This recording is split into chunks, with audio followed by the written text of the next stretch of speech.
Bem, boa noite a todas e a todos. O Instituto Brasileiro de Estudos Políticos, com o apoio da Fundação Ebert, Frederic Ebert, e do Corecon, apoio fundamental do Corecon, e naturalmente da UERJ, que abriu esse espaço para que nós dessemos sequência a esse ciclo de palestras sobre pensadores do Brasil. Hoje, na condição aqui de representante do IBEP, como vice-presidente, eu tenho o prazer e a honra de apresentar o nosso palestrante, Dr. Marcelo Barbosa, que é doutor não apenas por ser advogado, mas porque é doutor em literatura comparada e pós-doutor também em que área? Também literatura comparada. Portanto, além do credenciamento natural de quem a gente conhece já há anos, os títulos falam por si mesmo. O tema da palestra, ou dessa roda de conversa, se você preferir, será o nosso Darcy Ribeiro, etnólogo, antropólogo, professor, político e grande intelectual brasileiro, mas, sobretudo, um patriota, como ele gostava sempre de ser denominado. Tanto, sem mais delongas, eu passo a palavra para o nosso palestrante. Muito obrigado, caro Limbo, pelas palavras agradáveis, um pouco imerecidas. Muito obrigado, eu sei que é o carinho e a consideração.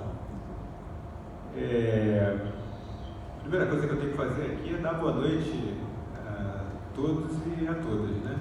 Primeira coisa. É uma imensa satisfação minha estar presente aqui hoje para cumprir essa tarefa, né?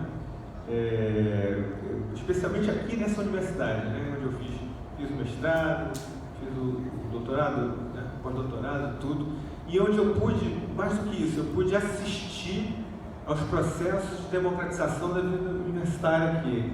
Eu fui testemunha da implantação do sistema de cotas aqui, né? Eu vi os estudantes, né? A maioria vindos de escola pública, né? Estudantes negros, em sua grande maioria, uma satisfação enorme ver aquilo, esses processos diante da vista da gente, né?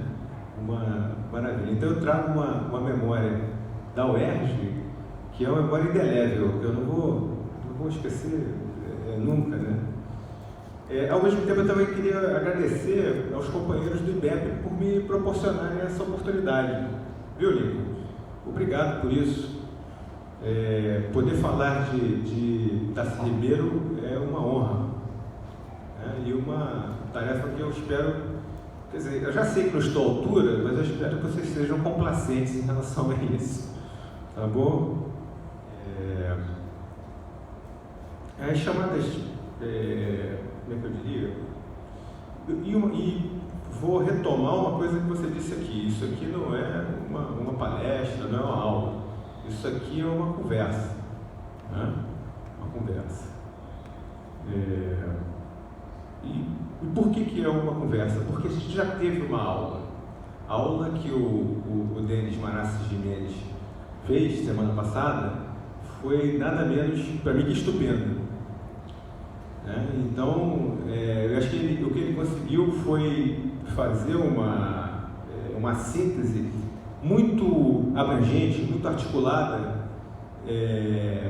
e conseguiu de algumas maneiras criar pontes para a gente retomar todos esses assuntos em torno do Darcy, mas de uma maneira em que a gente consiga avançar da semana passada e aprofundar aquilo que ele propôs, né, que o Denis trabalhou numa perspectiva bastante panorâmica.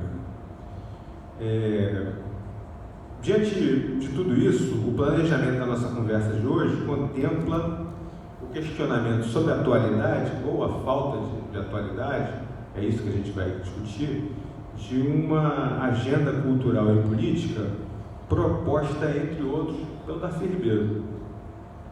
Essa agenda que a gente podia chamar de projeto nacional, mas também poderia responder por outros nomes que eu vou, ao longo desse texto aqui, eu vou falar um pouco disso. Antes de entrar no assunto de hoje, eu vou fazer um esclarecimento. Algumas pessoas perguntaram para a gente por que a gente fez esse recorte 1930-1980. A gente teve essa opção porque eu acho que a partir de 1930 o Brasil toma consciência de si mesmo. Antes disso já havia processos acontecendo de auto-reconhecimento, de discussão de caminhos e tal, inclusive do ponto de vista, é famosa a questão estética, a Semana de 22, é impressionante como as artes sempre antecipam o tempo histórico, Então tudo isso já vinha, e já havia, obviamente, a gente fala de interpretação do Brasil, já havia interpretação do Brasil antes, Os intérpretes eram um pouco intérpretes e um pouco construtores do Brasil. A gente estava levantando aqui que, por exemplo, claro que não foi uma lacuna, foi uma opção, mas, por exemplo, José Bonifácio, José Bonifácio do século XIX. José Bonifácio não é só um intérprete brasileiro, ele é um construtor do Brasil, na verdade, Ele tem toda uma projeção para frente, não é isso? Então, e com isso também a gente não quis dizer que após 80 não tenham existido, não haja ocorrido, aparecido interpretações interessantes do país.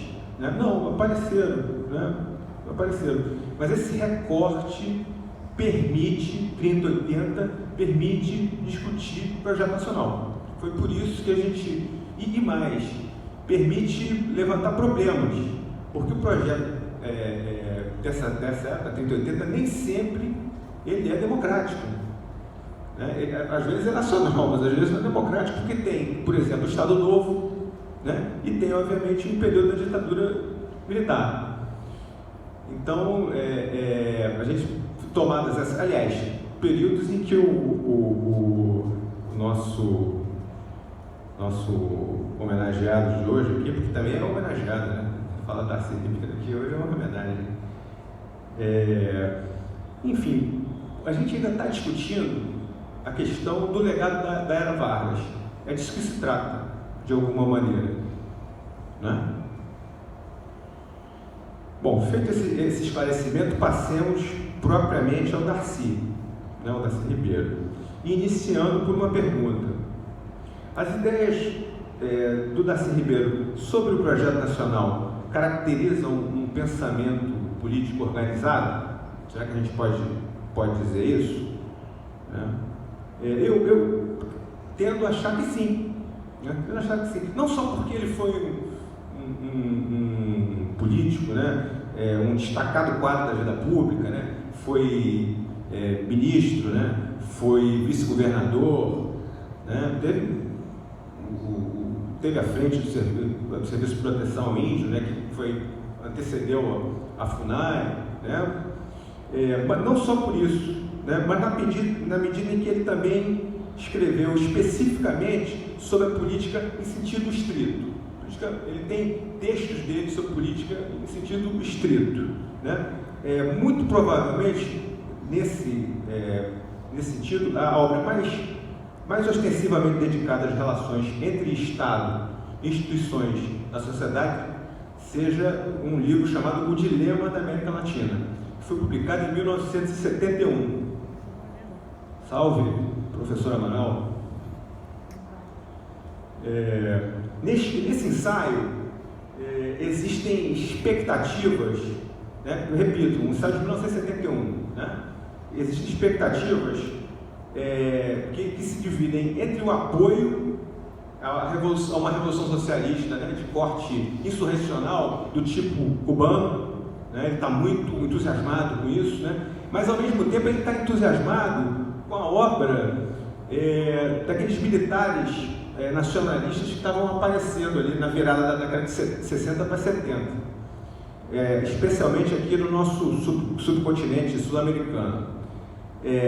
Nesse momento, a descrença dele com a esquerda marxista é grande, né? Existe um processo, ele que veio, né? Veio do PCB, né? Da juventude, ele está vivendo um processo que parece algum grau de agastamento com essa tradição, né? Tradição que ele fez parte, né? Esses novos entusiasmos explicam, inclusive, a participação dele no governo Alvarado. Ele trabalhou em projetos de educação no governo Velasco Alvarado no Peru, né? Ele fez projeções nesse livro de um espalhamento da experiência cubana, né? Ele fez também que não se cumpriram, né? Essa ideia de um espalhamento da Revolução Socialista Cubana, eu diria até infelizmente, né? Não se, né? 1, 2, 3, muitos vietnãs, né? Isso não aconteceu na América Latina. E, por outro lado, a ideia de um espalhamento também da experiência dos militares nacionalistas também talvez tenha ocorrido o quê? Talvez na Venezuela, né? Apenas, né? Fora isso, talvez o Darcy não tenha se mostrado assim, um bom profeta, né? Mas eu quero dizer isso porque isso não importa muito, porque esse pensamento político estricto senso, voltado para o que ele chamou e denominou, né, um conceito de revolução necessária, figura num nível menos articulado, menos dialético, quando comparado com as reflexões que ele faz sobre a cultura.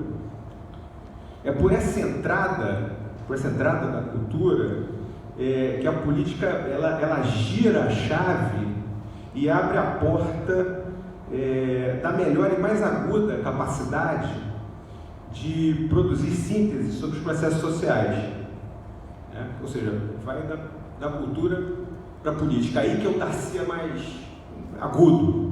E a agudeza do Darcy me parece que é essa. Olha, ninguém precisa concordar com isso não. Isso foi uma opção minha relendo textos do Darcy para poder fazer essa conversa com vocês hoje, né?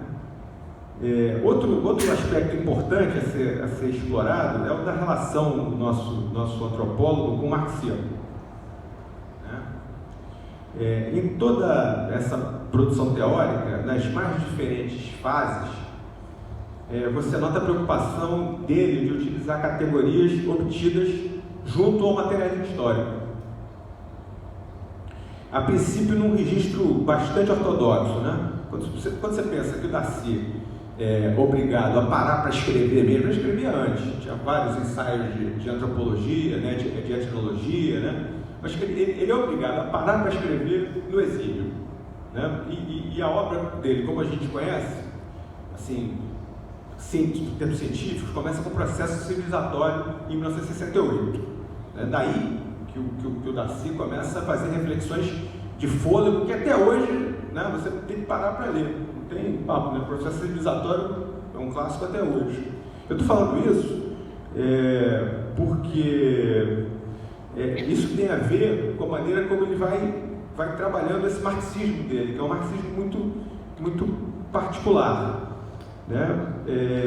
A partir de um livro chamado Venutopias, em 1973, esse leque de opções epistemológicas, ele se abre. É como ele tivesse ouvido uma frase, que eu não sei se o Zé Paulo Neto falou na época, ou falou hoje em dia, né? Se ele ouviu essa frase, mas ele parece agir dessa forma. O Zé Paulo diz que muitas vezes que o marxismo é sempre necessário, mas às vezes não é suficiente, né? O Zé Paulo diz isso, eu acho muito interessante. O Darcy age como se ele tivesse essa consigna, digamos assim, né? Bom, e aí, quer dizer, rompendo com qualquer reducionismo, a compreensão da totalidade do processo social dele avança muito, né? Essa abertura, ela permite ele dialogar com autores, alguns do pensamento social progressista, né? É o caso do Sartre, né? Do Leopoldo Zé, e também com autores conservadores, né? Ele dialoga até com Tocqueville, ter uma ideia, né? Como é que ele está interessado em afiar o gume teórico dele. Daí que ele vai dizer uma coisa seguinte, vou abrir aspas, é curto, mas é importante. Quer dizer, a história, que nem toda a história é feita de luta de classes. Né? Ele não, obviamente, ele como marxista, ele não nega a luta de classes, mas ele faz questão, né, de levantar que existem outras clivagens. Que é preciso identificar outras tensões do interior das sociedades. Aí ele, ao tratar da questão indígena e do seu potencial de conflito interétnico, especialmente nos povos do altiplano andino, o Darcy argumenta que mesmo antes das modernas oposições classistas, né, antes disso já havia conflitos, né, conflitos de clã, né, conflitos, outros tipos de conflitos que, digamos assim, evidenciam mais a cultura, às vezes, né, do que a economia, do que a política. Diante disso, quer dizer, esse acervo teórico que o Darcy recorre, ao mesmo tempo em que ele estabelece um foco na reafirmação da questão nacional, centrado na supressão da dependência aos países centrais, ele não parece hostil à possibilidade de, no interior desse processo, a mobilização encontrar uma modalidade de socialismo. Eu acho isso muito interessante. Você chegar na discussão do socialismo pela questão nacional. Né? Outra linha forte de demarcação desses interesses teóricos do Darcy Ribeiro consiste na valorização, como ele estava falando aqui, da identidade nacional. Desde o século XIX, aqui no Brasil, você já se tinha a ideia que o que nos distinguia seria a mestiçagem. Embora hoje haja debates dentro das ciências sociais no sentido de que negar a ideia da mestiçagem. Né? Eu acho eu fico pasmado com isso. Para mim é um dado de realidade tão evidente, né? Mas tem autores colocando isso, né? Essa mestiçagem, ela era enxergada como defeito, né? Ela é enxergada até 1930, até Gilberto Freire, embora tivesse antes de Gilberto Freire, já tinha gente que tinha dito, né? O Manuel Bonfim, né? já trabalhava por fora dessa, digamos assim, dessa perspectiva negativa da mestiçagem. E curioso, o Alberto Torres também. O Alberto Torres, que é um pensador mais conservador, né? O Alberto Torres também colocava de lado essa questão da mestiçagem vista como defeito, né? Porque até 1930, de uma maneira geral, a ideia que se tem é que a mestiçagem, inclusive, é a razão do atraso estrutural brasileiro. Né? A partir de 30 isso vai mudar. Né? Vai mudar. É importante dizer isso porque essa proposta de um Brasil mestiço, como acontece com todas as formas de consciência que encontram uma grande ressonância, ela se torna ponto de disputa, né? Disputa dos conteúdos dela, né? A mestiçagem, aconteceu isso com ela, né? As disputas em torno da mestiçagem, né? Com infinitas variações, há um prisma de apologia sensata da obra das nossas elites. Sensata, por favor, né? Eu estou entre aspas, pessoal, né? Que pode ser sumariado na proposição de democracia racial apresentada pelo Arthur Ramos, não foi pelo Gilberto Freire, né? Quem fala em democracia racial é Arthur Ramos, né? Claro, se você lê o Gilberto Freire, existe uma abertura para você pensar numa democracia racial, mas foi o Arthur Ramos que formulou. O Darcy, ele não pensa dessa forma, né? Ele vê os brasileiros como uma etnia. De fato, ele faz isso, né? Ele só digamos assim, ele excepcionaliza, obviamente, aquele grupo de agrupamentos indígenas que ainda mantém o que ele chama de indianidade originária, né? Mas isso no Brasil, hoje em dia, isso ainda é um grupo muito pequeno, né? Algo em torno de 1 milhão de habitantes, né? O censo agora deve dizer se, né? Eu acho que, para nossa alegria, acho que aumentou, inclusive, mas ainda é muito pequeno, né? O Darcy também ressalta o grau de violência e opressão exercida pelo colonizador europeu nesse processo, né? Ele não tem uma visão apologética, né? Mas o que ele quer dizer é o seguinte, que o caldeamento dos contingentes civilizatórios numa matriz única no Brasil é uma realidade, né? Somos um povo, né? Se eu entendi bem, é preciso notar em Darcy uma assimetria entre a formação do povo, que para ele é uma dinâmica coroada de êxito, que tem algo, inclusive, a propor para o resto da humanidade, essa questão da mestiçagem, né? Mas ele separa o que é essa mestiçagem em registro positivo, que ele, nada obstante, ele reafirma o tempo todo o grau de violência escrita na gênese desse processo, e a formação das elites e o Estado racista excludente que ainda não logrou se constituir em nação. Ele faz essa separação que é importante, né? É desse solo, digamos assim, que brota o nacional no Darcy, né? É o elemento nacional que, inclusive, não se encerra em qualquer forma de estreiteza localista, né? A nação nesse roteiro, ela se vê formada para além dos mapas que o colonialismo ibérico criou nas Américas, né? Ele é um internacionalista, o que o Darcy é um internacionalista, assim como Guevara foi. Tem aquela famosa frase do Guevara, né?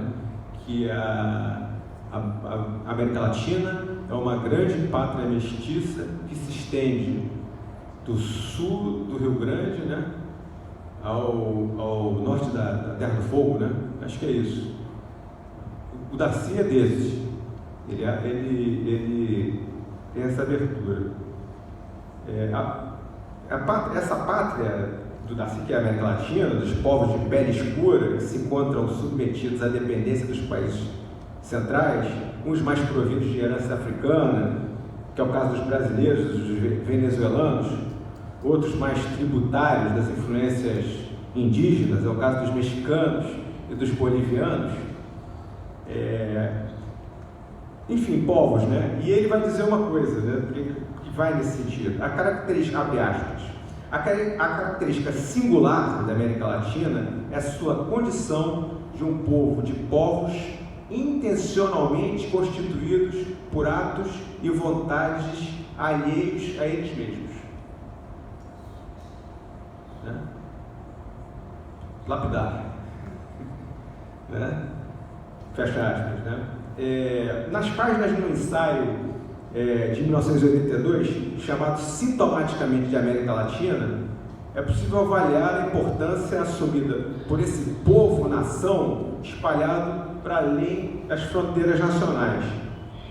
Esse operador, Darcy Ribeiro, de um processo de transformações profundas em nosso solo comum. Operador que não só contempla a contribuição dos trabalhadores organizados, mas também se alimenta da participação de mulheres, ambientalistas e outros setores oprimidos. O texto fala exatamente isso. Não ainda, né, há 40 anos atrás, não há referências coletivos LGBT, mas não creio que o autor tivesse dificuldade de incluí-los na sua configuração inclusiva de nação, né? Se eu ler o texto, você vê que tudo leva nesse sentido. Vocês estão sentindo, né, que essa concepção do Darcy de nação é uma concepção muito diferente de uma concepção conservadora, do tipo de visão que os conservadores imprimiram ao tema nacional. Né? Se eu estiver falando besteira, pode me passar pito aqui, pô. Você está aqui para isso.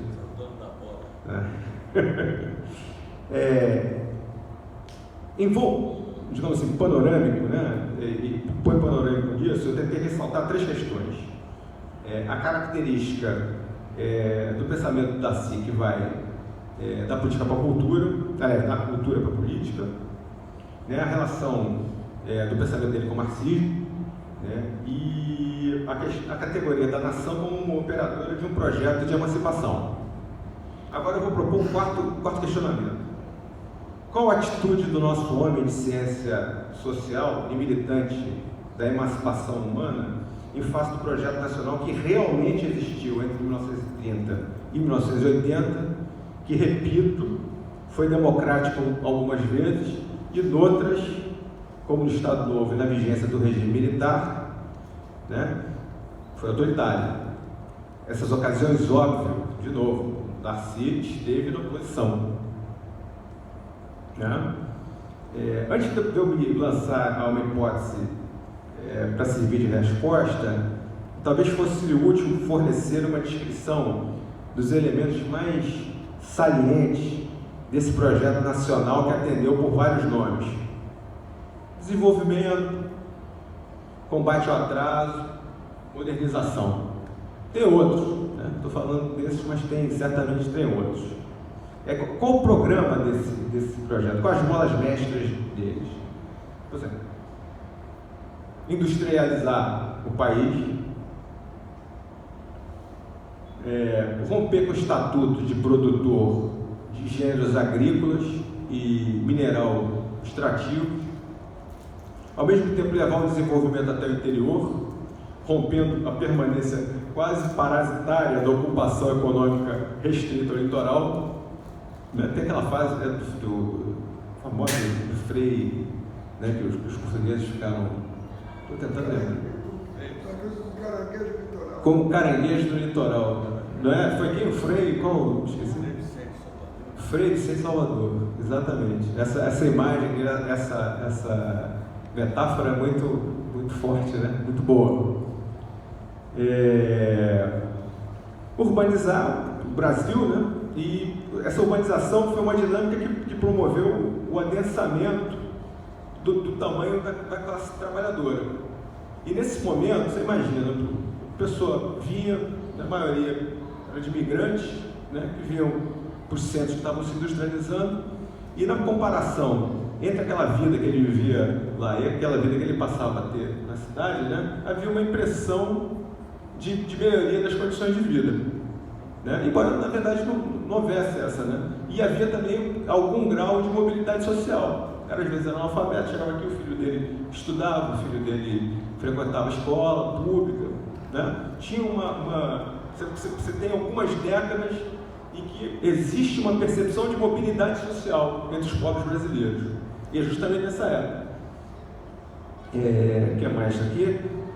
Bom, a gente tem que falar também, simultaneamente, né? Também tem a questão das artes, né? Existe um grande desenvolvimento, um florescimento das artes, né? Que ele é visto, por exemplo, na eclosão de movimentos estéticos de grande importância. Se faltar alguns deles aí, sempre falam, mas eu penso assim, de cara: bossa nova, cinema novo, teatro de arena, poesia concretista. Eu devo estar esquecendo mais coisas assim, mas de cara assim já vem, né? E mesmo as formas artísticas ligadas à tradição, ao caso do samba urbano, ao caso do baião nordestino, também encontraram um horizonte de expansão muito grande nesse período, né? Com grandes obras, né? Então, eu acho que isso aí dá uma ideia, pálida ideia do que aconteceu durante esses anos, né? Necessária e oportuna, essa modernização, entretanto, empilhou contradições no seu caminho. Isso na medida em que produzida sob a hegemonia de setores da oligarquia, né? os maiores entre esses limites que a gente podia dizer. Primeiro, o crescimento da desigualdade social. O país foi se tornando mais desigual ao longo desse processo.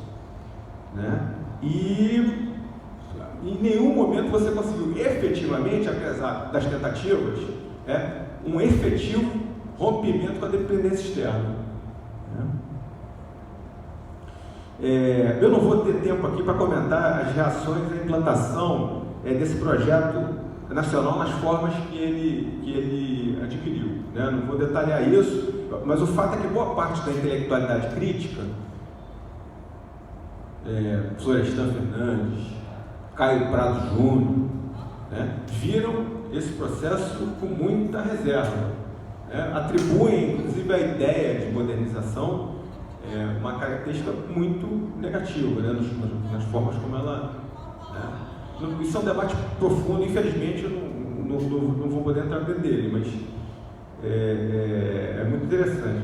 O Darcy teve uma atitude diferente. Ele se engajou de cabeça nesses processos, mas sem ter ilusões quanto aos seus limites. Tomou para si a ideia de levar esse projeto até suas últimas consequências. Ele foi construtor desse projeto, foi construtor. Como ele foi construtor? Porque dentro desse projeto ele conseguiu reforçar a escola pública, ele conseguiu demarcar terras indígenas, a grande obra do Darcy nessa área foi o Parque Nacional do Xingu, que ele conseguiu junto com o Rondon. Rondon foi ele para conversar com o Getúlio, e ele, o Getúlio foi vencido pelo cansaço. Ele disse que o Rondon tinha trazido um cruzador de bolso com ele. E o Darcy, também, além da demarcação de terras indígenas, ele consegue também criar a primeira universidade absolutamente atenta às exigências contemporâneas do Brasil naquele momento, que é o UNB. Não é pouca coisa. Não é pouca coisa.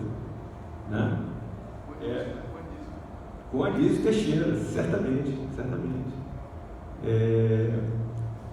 Então ele é construtor disso, mas ele também é crítico.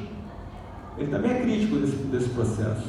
Essas críticas, inclusive, ele vai talvez torná-las mais visíveis depois, mas já eu me refiro à atitude dele dentro desse processo no regime da República Liberal de 46.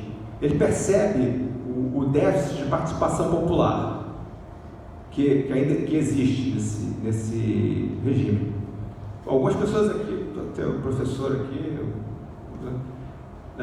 mesmo antes de 64, a polícia do Lacerda baixava o sarrafo na galera, não tinha Constituição liberal não, o negócio, a luta era dura, mesmo nos governos do Juscelino e dos Gambo, a questão social também encontrou em determinados momentos a violência. A UNE foi bombardeada em 61. A UNE foi bombardeada em 61 na legalidade, no processo da legalidade, o processo de luta pela posse do presidente constitucional, que era João Goulart. Por aí vocês tiram. O Darcy está atento a isso. Ele se move tendo clareza que um país em que não há voto para o analfabeto, naquele momento não há legalidade para os comunistas. Darcy está atento a isso. Ele tem clareza que não são poucas as restrições aos atores sociais capazes de perseguir o atendimento de demandas por terra, por salário, por moradia, entre outros típicos direitos de natureza social. Ou seja, buscando equilibrar esse papel de crítico e construtor do projeto nacional, o Darcy encarnou um intelectual em mangas de camisa, de que falava da expressão utilizada pelo Guerreiro Ramos.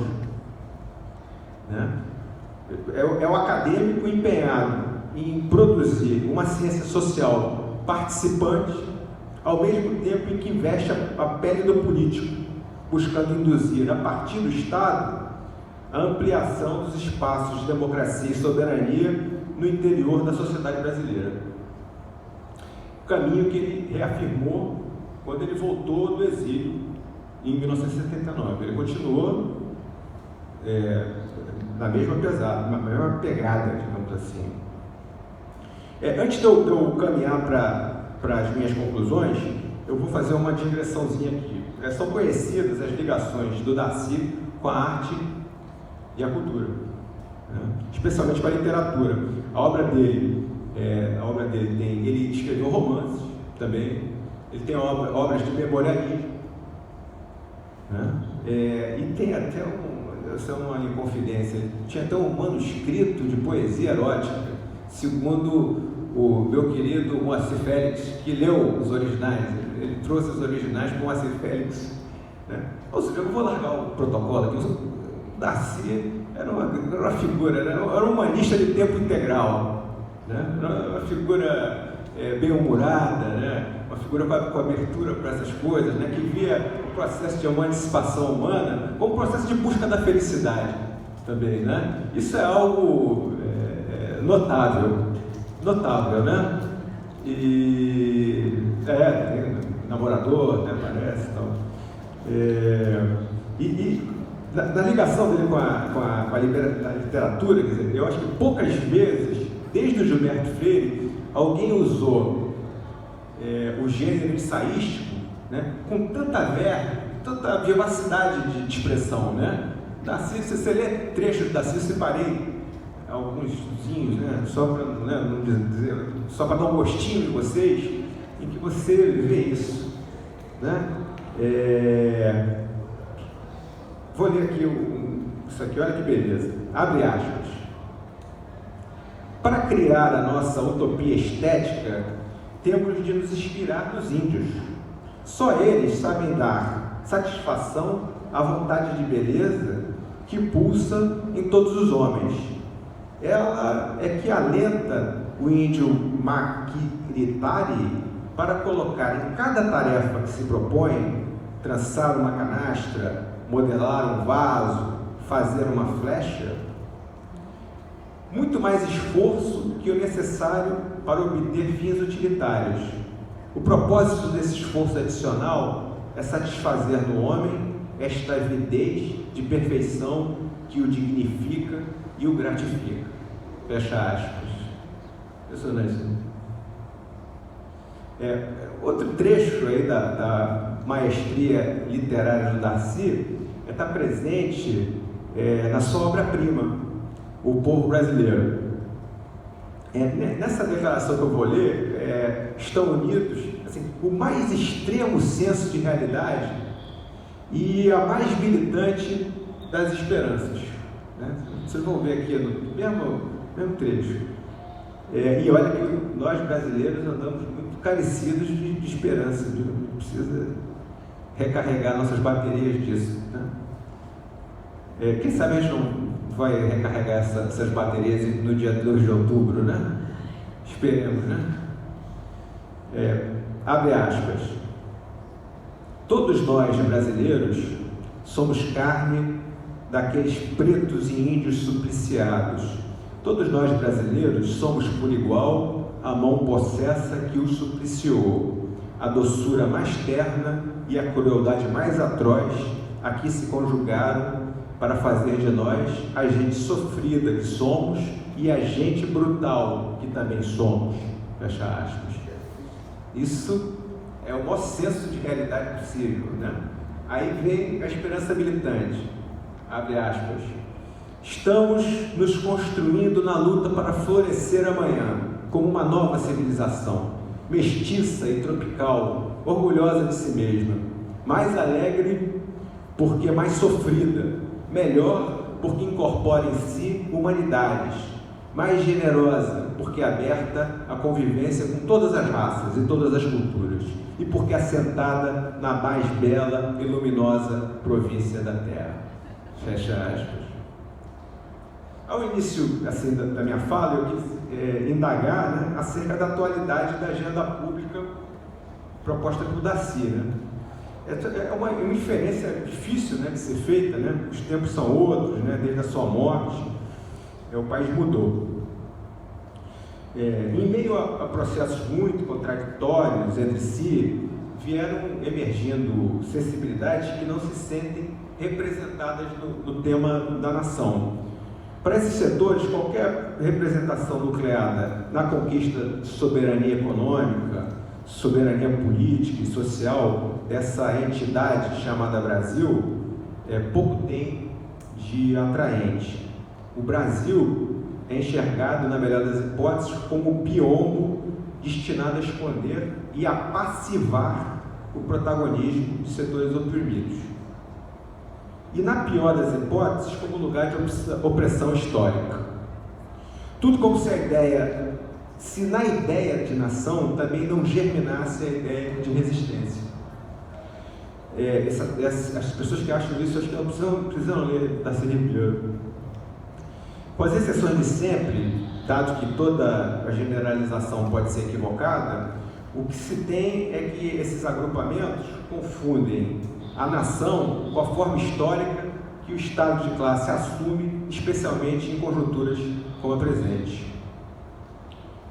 Digo isso em relação aos bem-intencionados que formam conosco nas fileiras da luta social. E, para nossa sorte, são muitos, viu? Em relação a outros, não há equívoco. O que existe é deliberação. Tem muita gente bem paga para fazer esse discurso, viu? A grande mídia não cessa de engordar esses falsos profetas da fragmentação nacional. TV Globo, né? Toda hora tem, né, qualquer discurso identitário, não estou falando dos discursos identitários em geral, estou dizendo os que têm natureza liberal. Né? Teve natureza liberal, você está na agenda da Globo, então você vai, talvez até ganhe um cachezinho.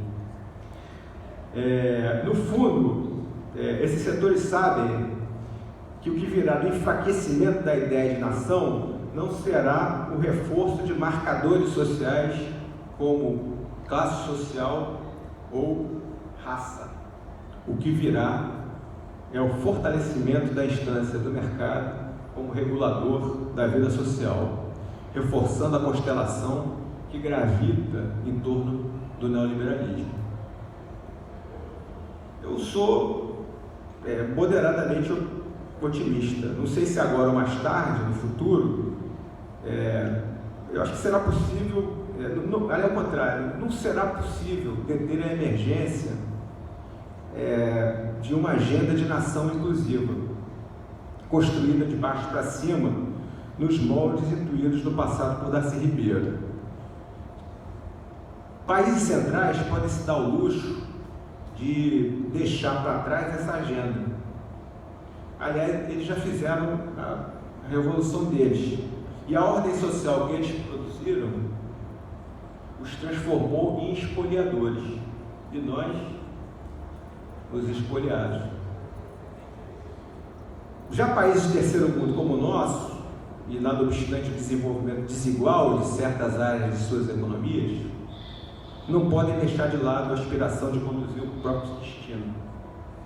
Sem isso, não detêm o controle das próprias riquezas e nem podem contribuir para a prosperidade do seu entorno, tal como o Brasil ensaiou fazer.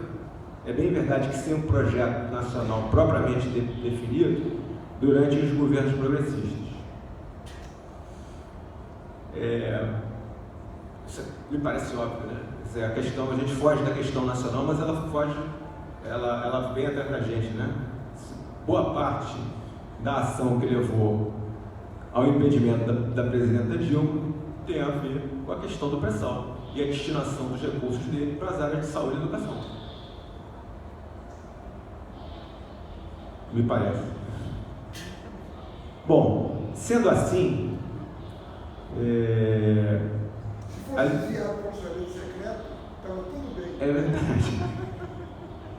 Sendo assim, a lição que fica para mim nesse bicentenário de independência, ainda por se completar, né? Nós temos uma independência inconclusa, é de que ainda carecemos da implantação de um projeto nacional de desenvolvimento com distribuição de renda. Eu acho que essa é a grande lição. Muito obrigado aí pela paciência de vocês.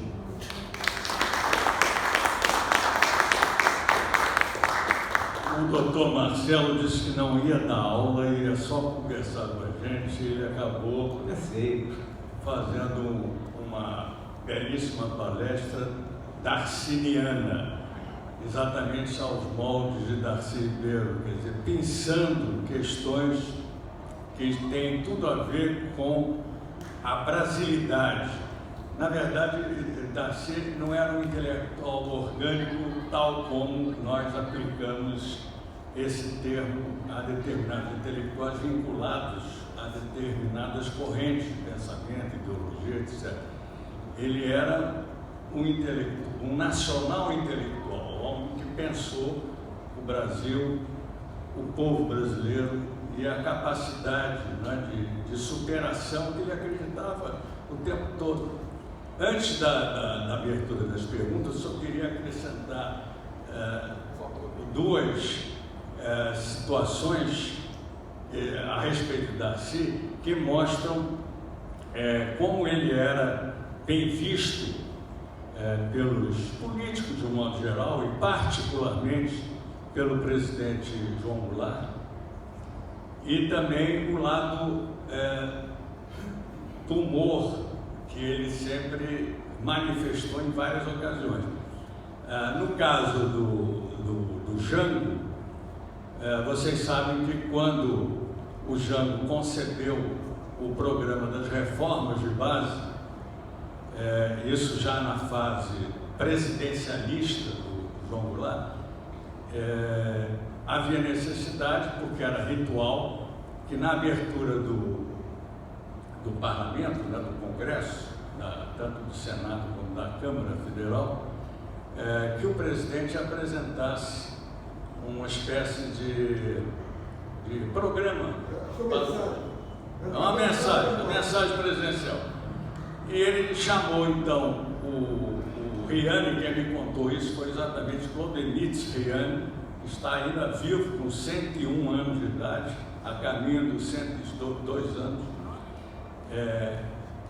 lá em Juiz de Fora.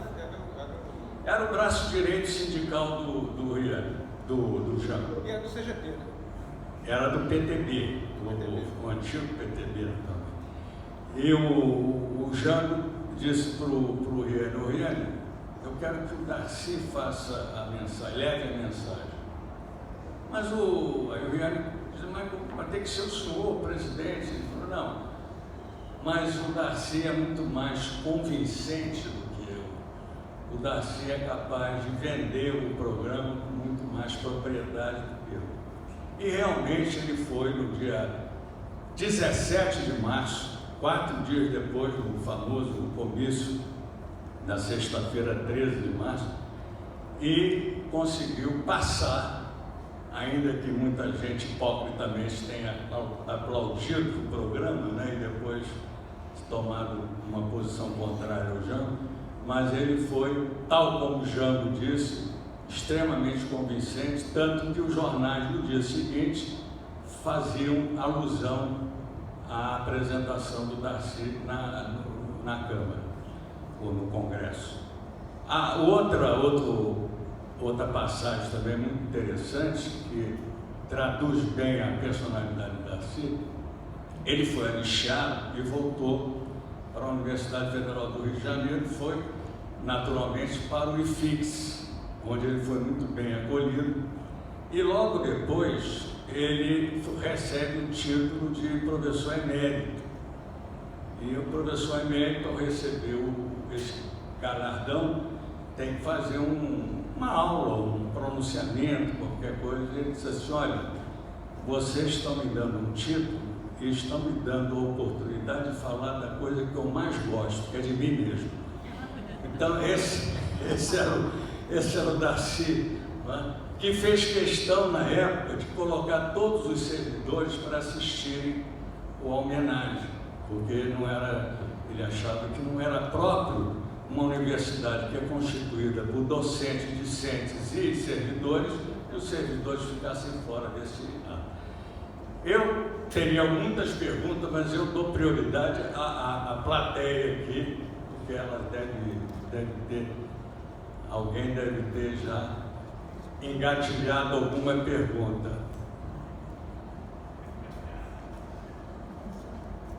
Por favor, vem aqui para gravar, não é melhor? Por favor, Michele.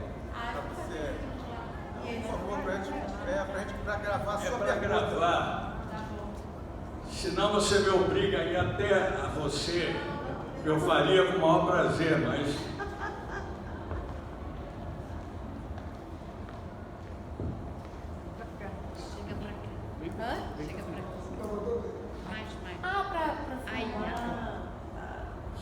Então, a minha pergunta, esse ano eu estudei um pouquinho de Mário de Andrade, né, nas relações com o direito e tal, uma reflexão, né, a gente lê as obras de Mário de Andrade para refletir sobre questões do direito e da justiça e tal, né, e, claro, Mário de Andrade tem toda uma importância numa renovação da discussão sobre o que é o Brasil, sobre o que está, né, chamamos de projeto nacional, e ele vai momento, então, né, inaugurando o modernismo vai inaugurar uma visão diferenciada, né, em que o nacional deixa de ser aquela reprodução, né, de uma cultura europeia, um ideal internacionalista, para se voltar ao contrário, né, para a busca daquilo que é o nosso.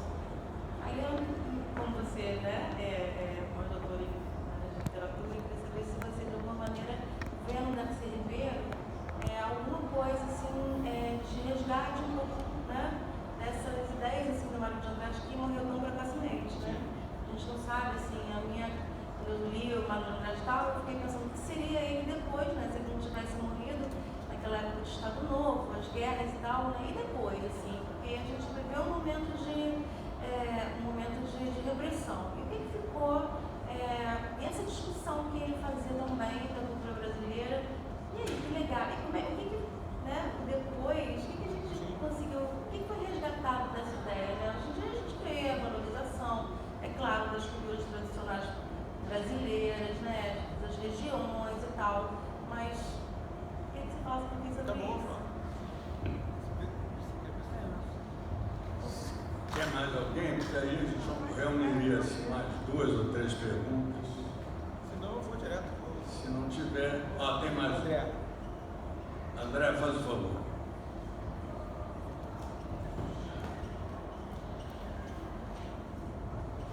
Bom, agradeço muito a sua apresentação, muito obrigado. A minha pergunta, a partir da leitura do que o Darcy Ribeiro escreve no prefácio do livro brasileiro, O brasileiro? Faço política e faço ciência, são palavras dele, tá? Eu vou ficar olhando para a plateia. Desculpa, vou ficar olhando para a plateia, vocês me dão licença. Então,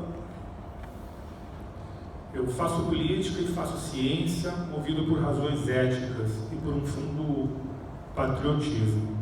Não procure aqui, na obra que ele estava fazendo referência, um livro que quer ser... Não procure aqui análise isentas. Este é um livro que quer ser praticante, que aspira a influir sobre as pessoas. Neste sentido, a minha pergunta para você é eu pergunto como a cultura, para Darcy Ribeiro, pode mobilizar consciências para movimentos profundos de reordenação social. Minha pergunta é sobre cultura, na ótica de Darcy Ribeiro. Obrigado, tá?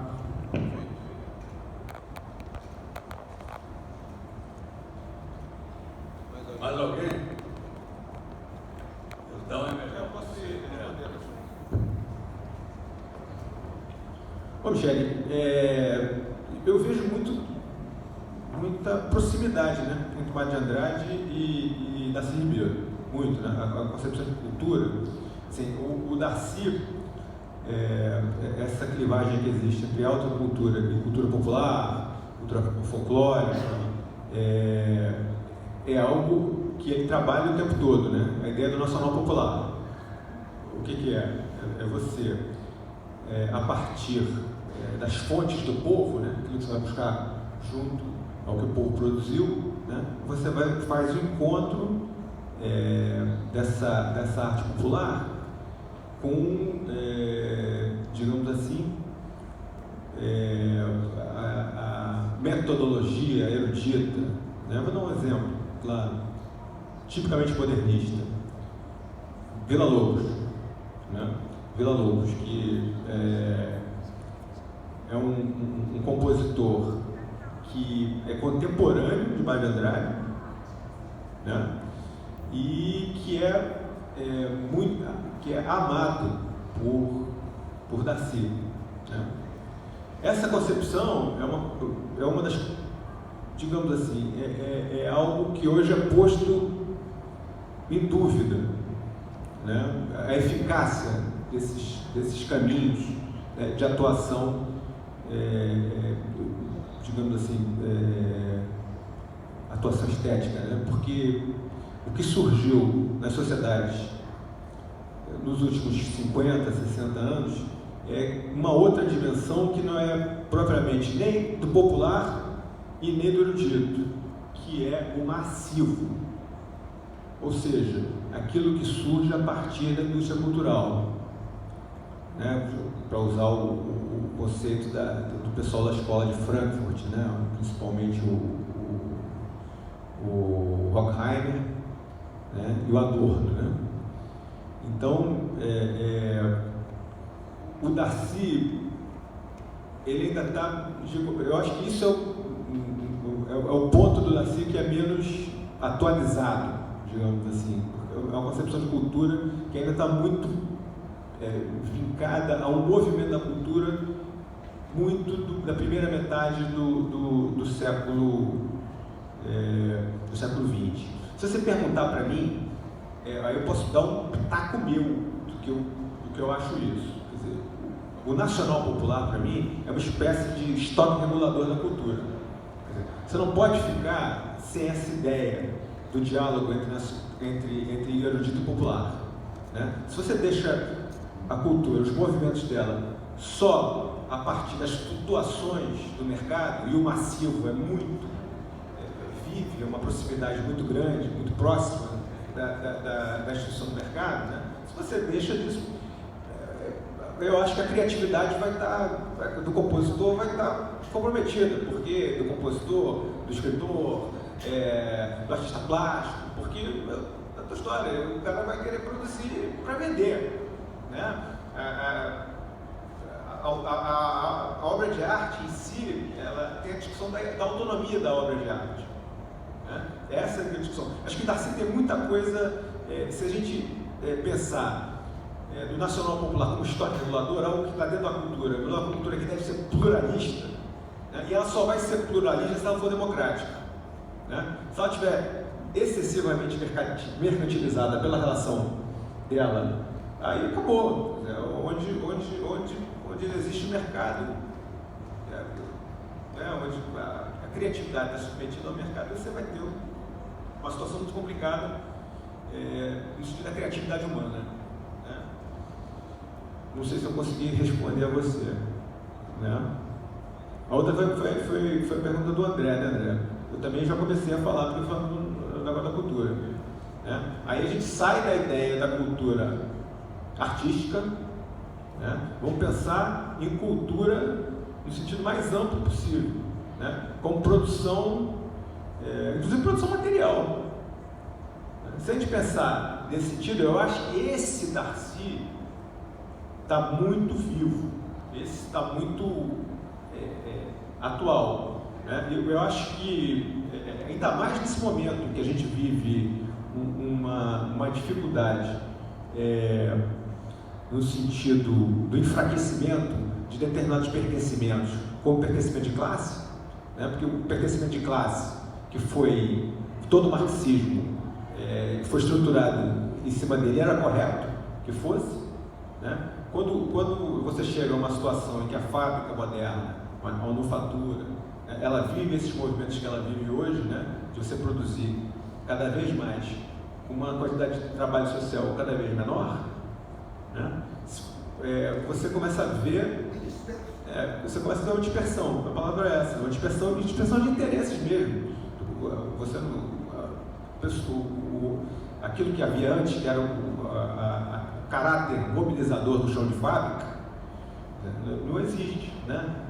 Ou existe uma proporção muito menor que houve em outros tempos. Então as pessoas têm outras formas de identificação, né? De produzir outros mecanismos de produção de identificação. E por isso é que eu acho que o Darcy é tão atual, porque o Darcy, parece que ele viu além disso. Quando ele chegou e visualizou a ideia de que para além da classe, para além da luta de classe, né, você precisava verificar outras dimensões de conflito dentro da sociedade, essa era uma postura extremamente cultural, no melhor dos sentidos. Né? Não era aquela coisa culturalista, né, que o Zé Ricardo, que ele gosta muito do nosso, como é que é, o Graciela, né? Não é aquele culturalismo weberiano, não é isso que eu estou dizendo, não. Né? Embora isso esteja também no caldo de cultura do Darcy. Né? Mas não é isso. É a ideia de você ver os processos de identificação do indivíduo para além daquela identificação originária, primacial de classe, que foi algo muito presente durante o século XX, boa parte dele, né? E que veio se esfumando, principalmente a partir das 4 últimas décadas, né, do século XX. Enfim, aí nisso eu acho que o Darcy está muito vivo. Hoje a gente encontra a capacidade de conversar sobre várias coisas diferentes para além da identificação de classe. Tá bom? Tem mais alguém aí? Ou a gente já pode partir para tomar um cervejinho? Por favor, só para a gente gravar a tua pergunta, por isso que, tá? Eu peço que você venha aqui, por gentileza.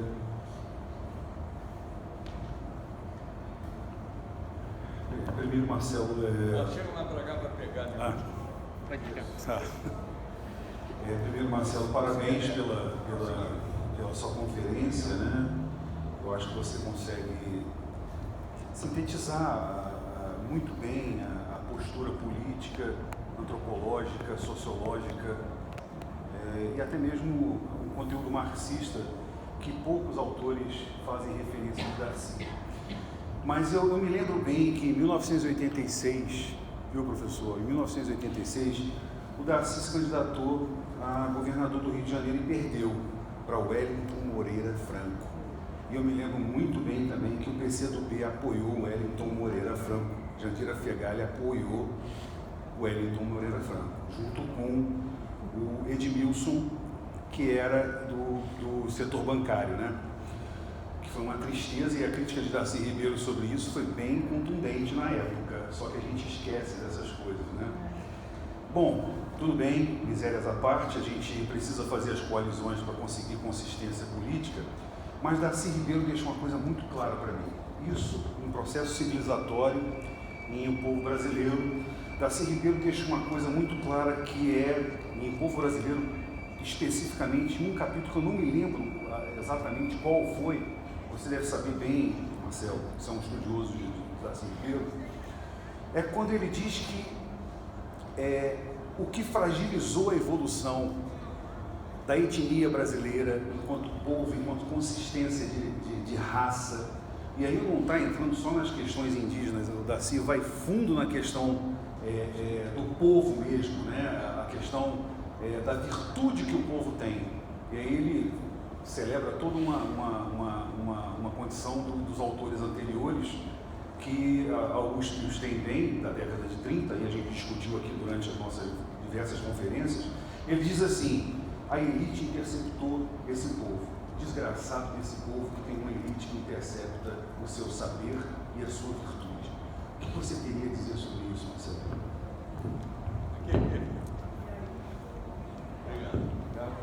Obrigado. O Darcy é cirúrgico, né? Nisso, né? Quer dizer, de identificar um sentido positivo no processo de formação do povo brasileiro e um sentido absolutamente deletério na formação das nossas elites. Ele, ao mesmo tempo que ele concebe que os brasileiros formam uma etnia, né?